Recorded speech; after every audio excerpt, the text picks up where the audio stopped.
that's why I'm here.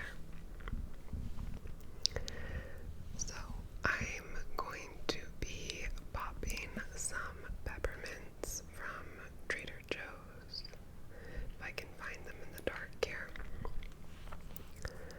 because this video might be a little long, and I want to keep things flowing. I have 10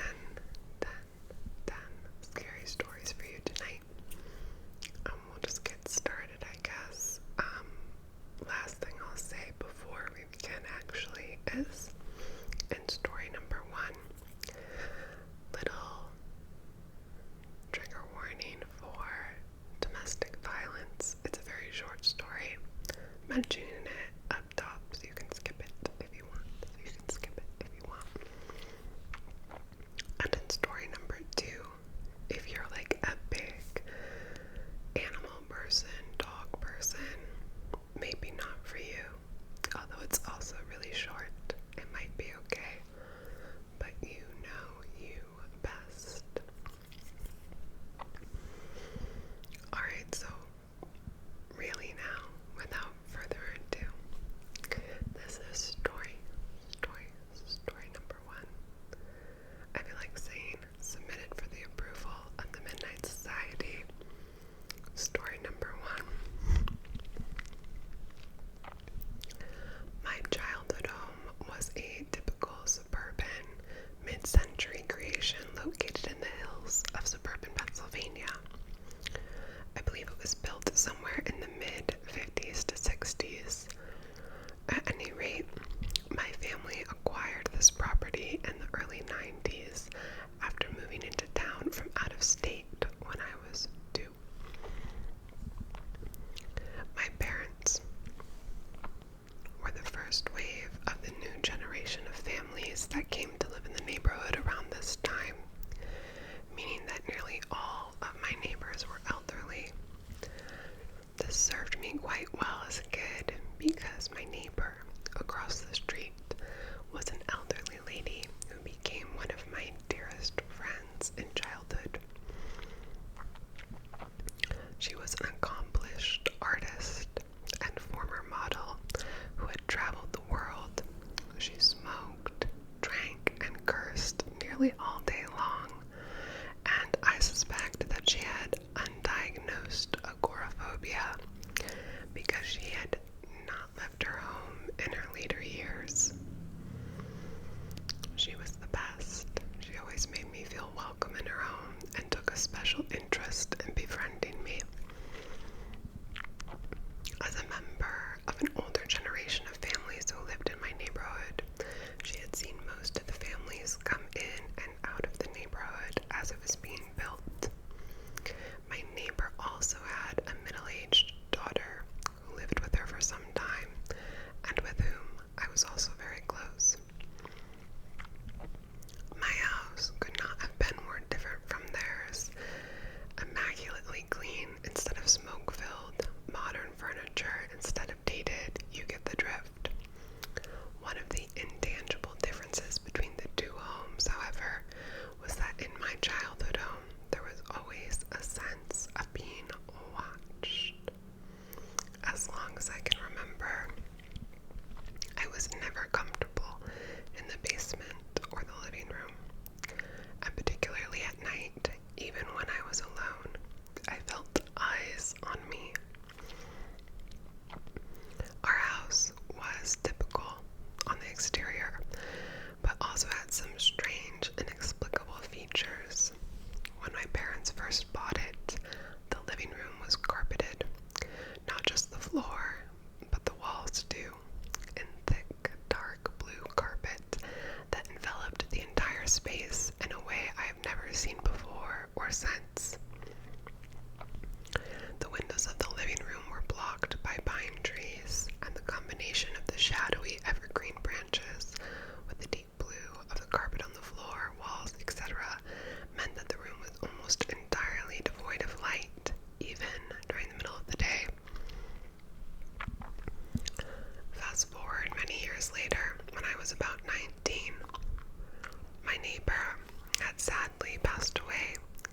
chit-chatting with her daughter.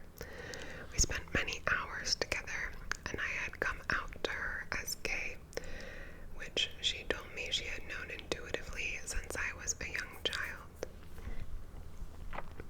I also told her about the strange energy permeating my childhood home. She eventually disclosed, reluctantly, that prior to my family moving in, 2 other families had lived in the house. Each of these families had a gay son who was not accepted by their parents, and each of these sons had died by suicide. One in the house, and one a few miles down the road in Philadelphia. My family was the 3rd to live in this house, and I was the 3rd gay son with conservative parents. My neighbors saw the pattern repeating itself in front of their eyes for the 3rd time and made sure to create a safe haven for me in their home, for which I am eternally grateful. More years have passed since then. We have all left the neighborhood, and I still feel so lucky to have broken the cycle and to have parents who ended up coming around to having a gay son. Oh, and the strange living room. We later learned that the husband of the prior couple who lived in the house immediately before my family was such a brute that he carpeted the walls and planted the pine trees by the windows so he could beat his wife, children, and dogs without the neighbors hearing or seeing, although they still figured it out.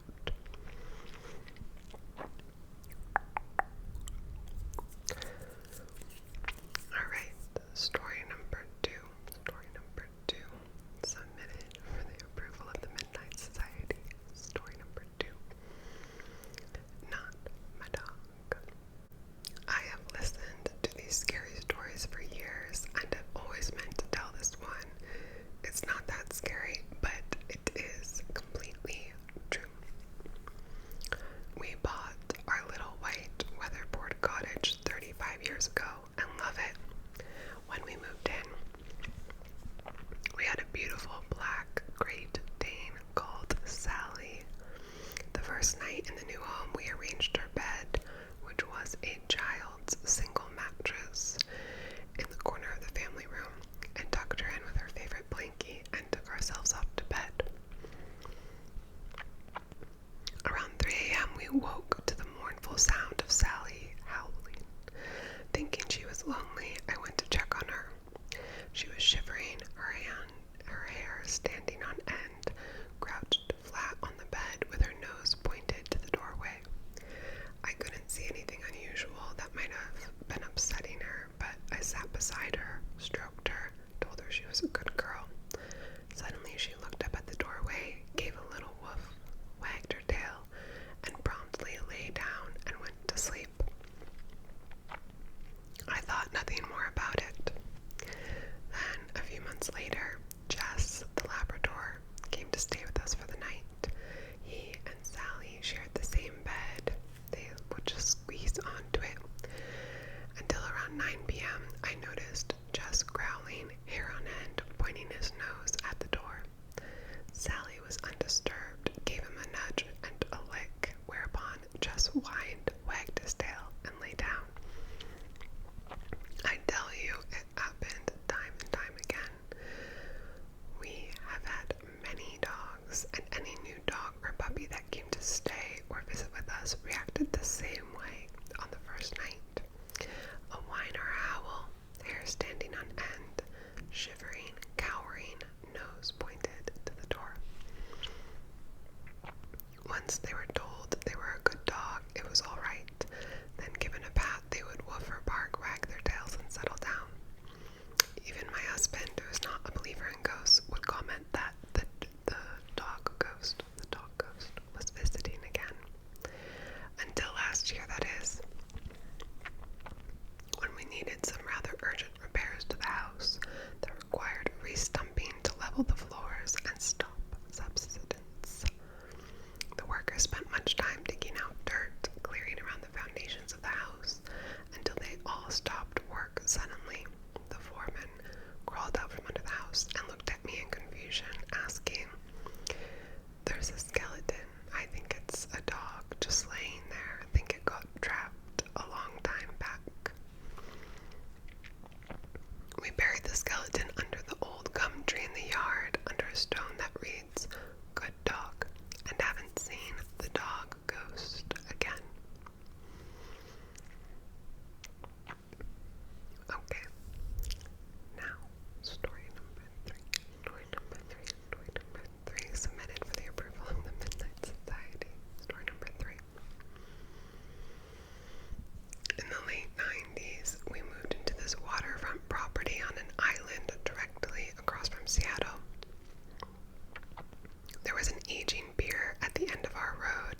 dated girl didn't come in with us, probably for the best. The whole place had this weird, stale, and stifling air in it. I don't really know how else to describe it other than thick, thick, thick. Through the windows from outside, we'd been able to see a room that looked relatively new, with a clean, shiny coat of periwinkle blue paint on the walls. But walking around inside the house, which wasn't big, we couldn't figure out where the room was. There were no doors in the wall that should have been shared with it, and when we went outside to look in again, we realized we couldn't actually see any doors from within the blue room either. That night, everyone slept at my house. Around 2 a.m., I suddenly woke up feeling like I couldn't breathe, like someone was sitting on my chest, and like I couldn't move. I was sharing the bed with one of my friends, and the others were on the floor. But then, when I managed to turn my body onto my right, I saw a seventh girl sitting on the dresser. There were only supposed to be 6 of us. She had dark hair and was wearing a black dress like a pinafore. She was tapping her booted heels against my drawers. I guess that jerked me awake properly because I was able to bolt upright, close my eyes, and shake my head. When I looked again, she was gone. I figured I'd given myself a nightmare. A couple of days later, I met up with my friends at the Island Historical Museum to do some more digging. It turned out that the boarding school had been founded in the 1870s as sort of an all-girls finishing school, and the pier at the end of the road used to be one of the main transport links over to the city. My house stood on what used to be the playing fields, and the bungalow was the groundkeeper's house, though unfortunately we couldn't find any blueprints to explain the elusive blue room. What we did find, however, was a pretty terrifying photograph from the 1890s. The black and white school portrait showed 2 rows of girls in pretty white dresses sitting in front of the dormitory building. A couple of lines of text under the image listed all the names of the students in order, except for one. In the front row, there was a girl looking down at her foot, which was being stepped on by the girl next to her. The girl next to her had dark hair, was wearing a black dress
so my Aunt Esther likes to keep the windows open for fresh air, especially on nights when the power's out.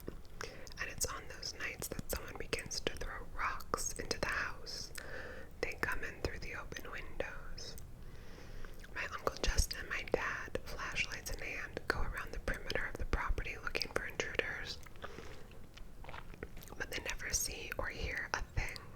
The entire property is surrounded by a 7-foot fence and has a generous front yard and a backyard that backs onto a beach and a river. Any intruders would have to jump the fence in and out, as gates are padlocked from within. But no one ever hears any rustling footsteps or any of the usual noises that are expected when someone is running away or jumping a fence that tall.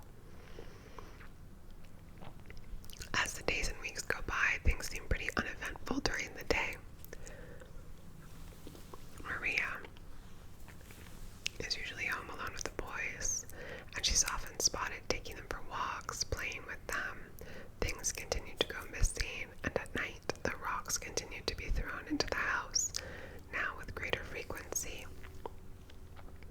The candles are also being blown out randomly by unseen forces.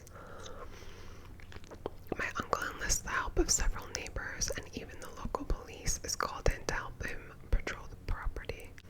It doesn't seem to matter how many people are out there in high alert. The rocks are thrown in no matter what. The dogs go crazy barking at whatever is lurking in the dark, but no one ever sees a thing. Someone suggests calling in a priest to bless the home and the property, just in case. My uncle is reluctant to go that route, but after weeks of being on high alert and being unable to catch the culprit, he agrees. Nothing to lose, and whatever this is, it might be time to consider that it might not be of this world. The priest is called, and he comes with a small entourage of indigenous men. These men refuse to come into the property. They are genuinely afraid and keep shouting, "The devil, the devil." They wait outside while the priest goes around the house, blessing and cleansing the space. Nothing changes. Things keep happening just as before. If anything, the intensity gets worse. One night, while keeping guard out in the yard with the neighbors, the dogs start furiously barking at the outside walls of Maria's room. All flashlights get pointed that way, and a thorough search follows, but as usual, there's nothing. My Uncle Justin and Dad decide to go check on the women and the children who are inside the house. Maria's in her room, and they want to make sure she's okay. They knock on the door, but she's hesitant to let them in, and the more she tries to stall not to let them in, the more suspicious they get. They end up kicking her door open, and as soon as they do, they notice a stench. They find her sitting on her bed in total darkness, trying to cover something, a large pile of feces. My dad said no human could have produced such a pile, and that it's something you'd expect from a large animal like a horse. They look under the bed, in her closet. No one is found. They try to get answers from her, but she won't say anything other than, "It wasn't me." She refuses to speak, and now the dogs outside are going mental as the rocks are furiously thrown into the house, smashing windows, wreaking havoc. The neighbors are still on guard outside, but the rocks seem to come from everywhere and nowhere. By now it seems clear to all involved that whatever is happening is tied to Maria. The next day they drive her back to her family home. Her parents play dumb at first, then break down and confess that Maria has been haunted since puberty, by who or what is unknown. The family has moved several times since it all began, hoping that that would solve the problem, but they had no such luck. The few items they managed to buy just disappear from the house, sometimes found buried somewhere on the property. At night, rocks are thrown in, things move. Anyway, my Aunt Esther and Uncle Justin leave Maria with her family and return home. And just like that, everything returns to normal.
somewhat older house, maybe built in the 50s, so there was plenty of room for each of us to have our own space.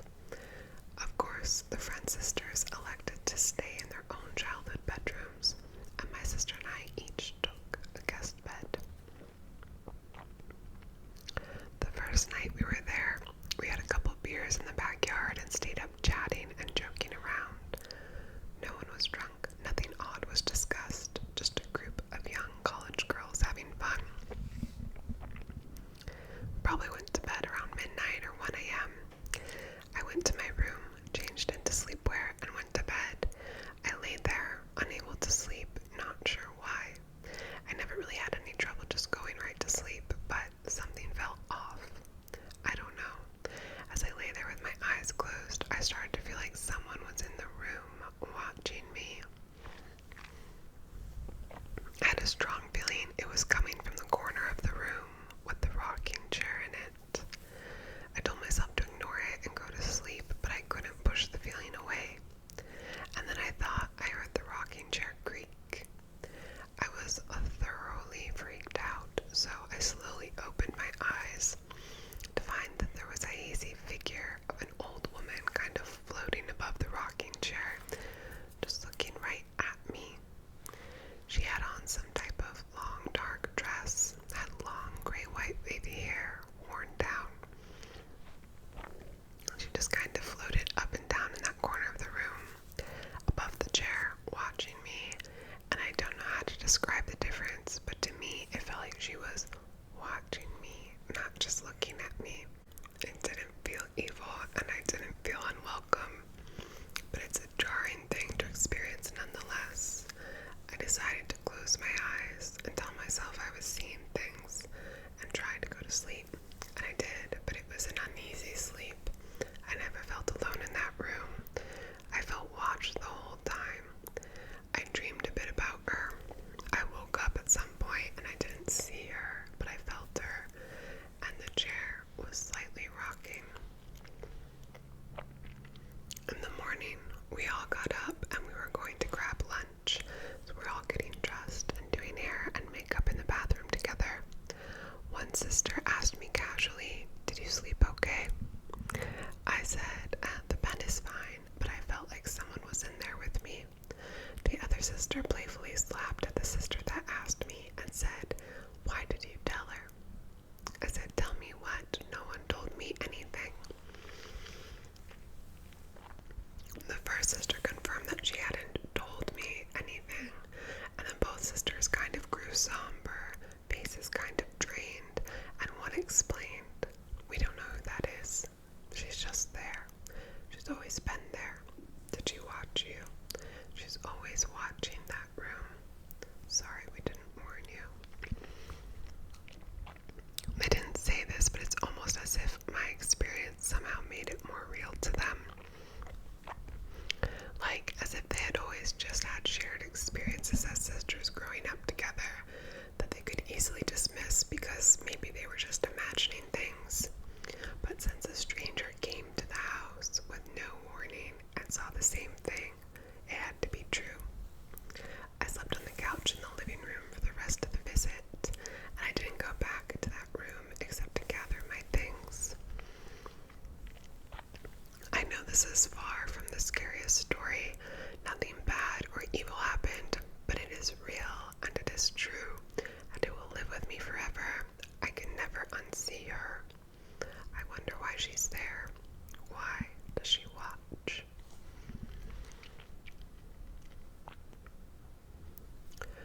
Story 666.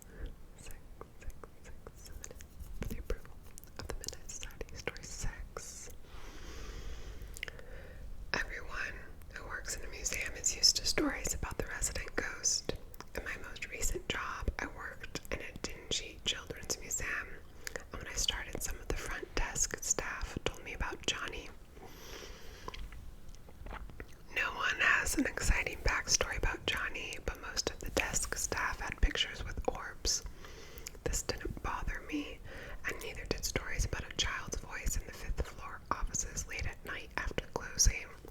But I didn't like the stories about how Johnny would mess with the fright elevator, or the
years ago, myself, my husband, and our 1-year-old daughter moved into a house on a quiet cul-de-sac in a great neighborhood. The house had been built in the 70s and hadn't been updated, so inside it wasn't super attractive, but it was spacious with a little yard and it was affordable. Weird things happened there. Things would be found in strange places, noises, etc. Most people who visited would comment that the house had a creepy feeling. Most of the scary stuff, though, involved my oldest daughter. My daughter had never been an overly good sleeper, but once we moved, she was impossible to get to sleep, never mind sleep through the night. Our first night in the house, she screamed and cried for hours. It was the start of a trend. Every night she'd fight sleep as hard as she could. Most nights she'd wake up screaming in the middle of the night. Eventually, bedtime got slightly less difficult, and I decided the move had probably stressed her out. 6 months or so after moving in, I was sitting in the living room while my daughter was taking an afternoon nap in her bedroom upstairs when I heard a crash. I immediately became panicked and ran as fast as I could to her room. I opened the door and my daughter's chest of drawers was on the floor, face down. The things that had been on top of the dresser are scattered all over except for a decorative candle that my daughter was holding. My voice cracked, my eyes were full of tears. I moved to pick her up. I scooped her up and looked her over and made sure she was okay. I tried to ask her what happened, but she was 1.5 years old, so all she would say was, "Uh-oh." After this, she started with all kinds of mischievous behavior, nothing out of the range of normal for toddlers, but I always feel like mentioning this when I talk about this time in the house. She'd break toys, color on walls, rip papers, smear cream all over the walls and carpets. She took a hairpin once and dug the end of it into the brand new TV we had just purchased. She caused gouges in the screen.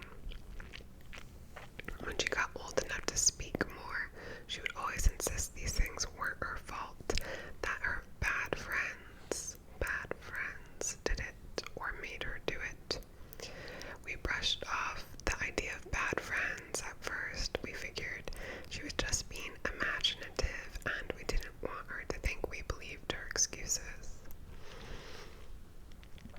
Well, a few months after my oldest turned 2, I had another baby girl.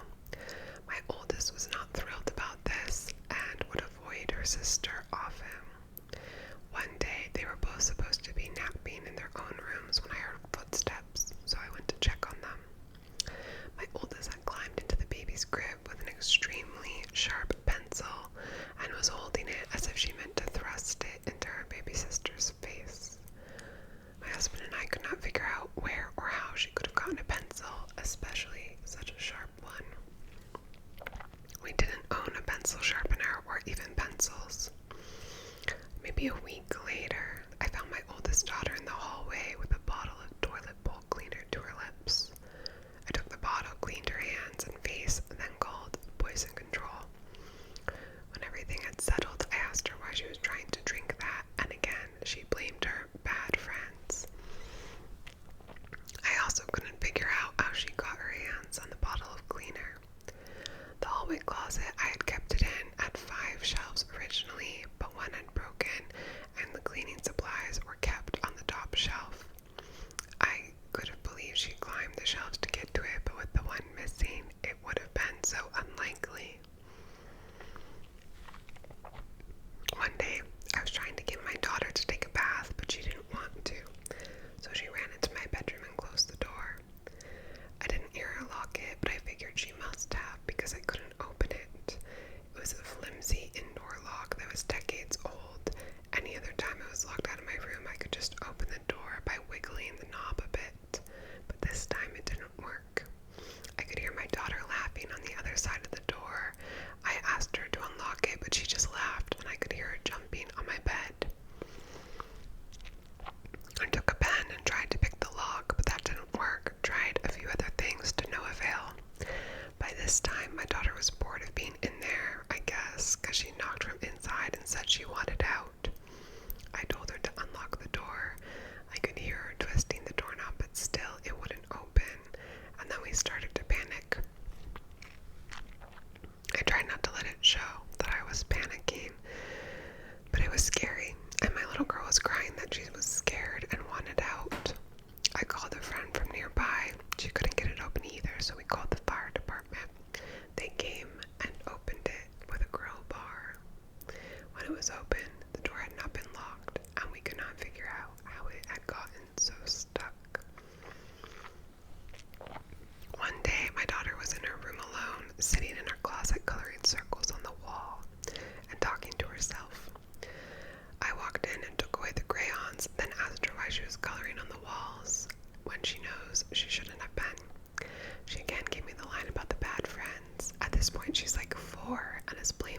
had so much detail, and I got chills listening to her describe them. She repeated this unchanging story to my husband and other relatives many times. It was always chilling. A couple of days before she started preschool, my daughter came out of the bathroom with her hair hacked off on one side of her head. There were some spots that were totally bald and looked shaved. Some were an inch or two long. It was an awful splotchy mess. My daughter was crying and wouldn't explain how or why she had done this. She didn't have access to scissors. My scissors were in the cupboard above the fridge, and my husband's electric clippers were in a closet in our room. When I went into the bathroom, there was no hair mess. I expected chunks everywhere, but I found none. Also found no scissors, no knife. I figured she must have flushed the hair, but I still found it remarkable that there wasn't a single loose hair on the floor or counter. The whole time we lived there, she had terrible nightmares. She'd wake up screaming and occasionally get out of bed or walk around screaming. We moved when she was 5, and immediately the night screaming stopped. So did most of the mischievous behavior. She began sleeping well, and now it's her favorite activity. We didn't like to talk too much about how scary it was there, and didn't connect all the stories until last year, when my kids came home excited about a haunted house story they heard. I brought up the old house and the bad friends mumbo jumbo to my husband's dismay. My daughter didn't remember any of the time spent in the house, but she wanted to hear all about it. So I told her some quick, toned-down versions, quickly decided I shouldn't terrify them with more. We left it and moved on. That night, I woke up in a panic at 3 a.m. My mind was screaming at me that the fire alarms were going to go off. I got out of bed and checked on my kids. The house was quiet and fine, but I couldn't calm down.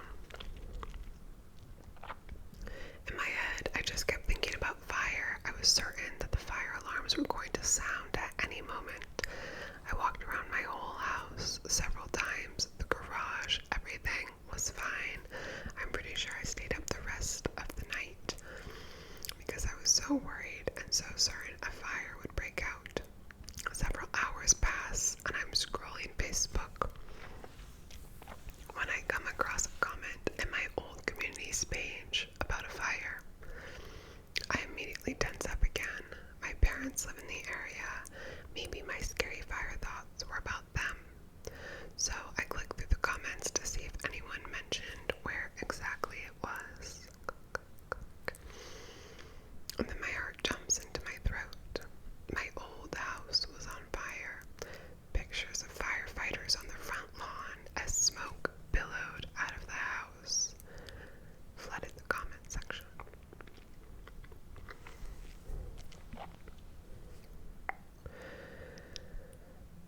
So, story 8. Submitted for the approval of the Midnight Society. Story 8. Back in 2015, while in grad school, I moved into an apartment with a friend named Rachel. This is San Diego, and not many apartment buildings are that old, but this one was built in the 20s and was propped up over a deep canyon. My room was located in the back of the apartment on the canyon side, well away from the street, which wasn't a busy one regardless. This is an important detail for later. Rachel was a scientist who traveled often and owned several strange pets, like snakes, tarantulas, and one very snippy, loud parrot. This parrot would squawk incessantly when someone entered the apartment, and it would take her forever to settle down. She had a huge cage in the dining room, which was an open floor plan to the kitchen.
I knew deep down she wasn't in the house, she wasn't home, but I was in such denial that I dropped everything and ran down the hall. Rachel. Nothing. Bedrooms dark and quiet. A few days before I moved out, my boyfriend came to stay the night. In the middle of the night, I woke up suddenly to see a white light on the wall just below the ceiling on the opposite side of the room. It was blurry. I couldn't make it out, but I just laid there watching it. And then it started to move. It drifted higher onto the ceiling and began to float toward the bed, much like if a car light were shining into the room through a window.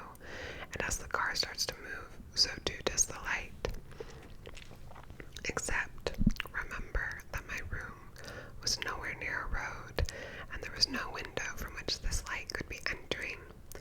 And it was moving so slowly that I had enough time to nudge my boyfriend awake. Look, I said, what is that? We both stared until it came close enough to see. Is that it? Looks like a mask, I whispered. It's a face, he stammered. And sure enough, it was a face. It wasn't male or female, it was definitely mask-like, white and still, floating up above us. And as it reached the point directly above us, it slowly began to fade. Then something weirder happened. My boyfriend started to laugh. It wasn't his normal laugh. It started as a giggle and turned into a deranged sounding laugh. I looked over to him and could see in the dark that his eyes were wide and staring up as he laughed, almost like he wasn't there anymore. Someone else was there. I said, "Why are you laughing like that? Stop it." And I shoved him. He immediately stopped. He stopped laughing. He snapped out of it. He looked at me and he grumpily said, "What?" before rolling over and going back to sleep like nothing had happened. The next day, to be sure I wasn't dreaming, I asked him if he remembered the face. He did. I never brought up the laughing. I had a feeling he wouldn't remember that part. Needless to say, I hightailed it out of that place ASAP. Story number 9, like that, yeah, 9. Submitted for the approval of the Midnight Society. Are you sick of that yet? Because I'm not. Story number 9. When I was a child, according to my mother, I had an imaginary friend whom I referred to as the Din Din Dee. It was red, like a lobster, shaped like a kid, very spindly and segmented. It would come into the room I shared with my brother in the early hours of the morning. He never woke up. I always did. It would sit by my bottom bunk and just watch me. Did not talk, did not tell stories. It would scuttle in on long, sharp-looking yellow nails, and then scuttle out. This, of course, terrified me. After a couple of screaming fits, running into my parents' room to be told it was a nightmare, I realized that it was when it turned up just sitting there, watching me. So I started watching it. Eventually, it stopped showing up per my mother, and I stopped talking about it. And as I got older, I forgot all about it. In my 20s, something I said reminded my mother of the Din Din Dee, and so she told me this story. What you've just read, though, at greater length. The Din Din Dee appeared to my younger self for quite a while, and I was, per her, proud of having learned to deal with it, to not fear it, to just sit back when it turned up and stare back. Per my mom, it never worried her. After the initial terrified runs into their bedroom stopped, she asked me about it, and I explained that I was studying it. I would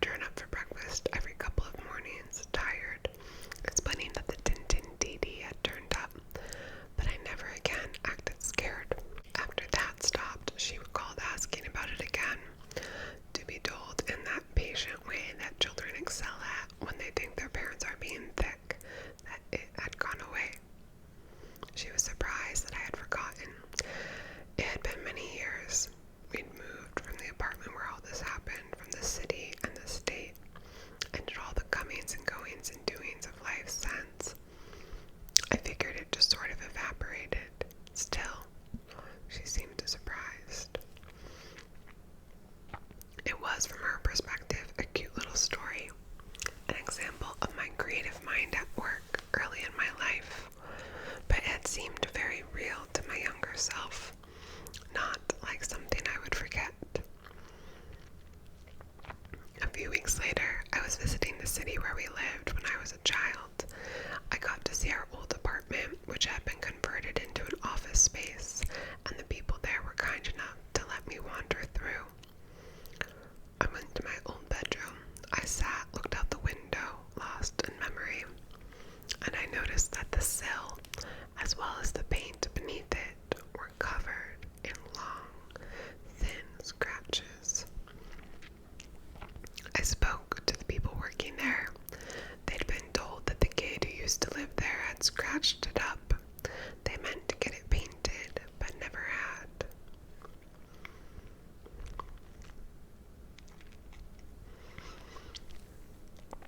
This is our 10th and final story, which I am also submitting for the approval of the Midnight Society.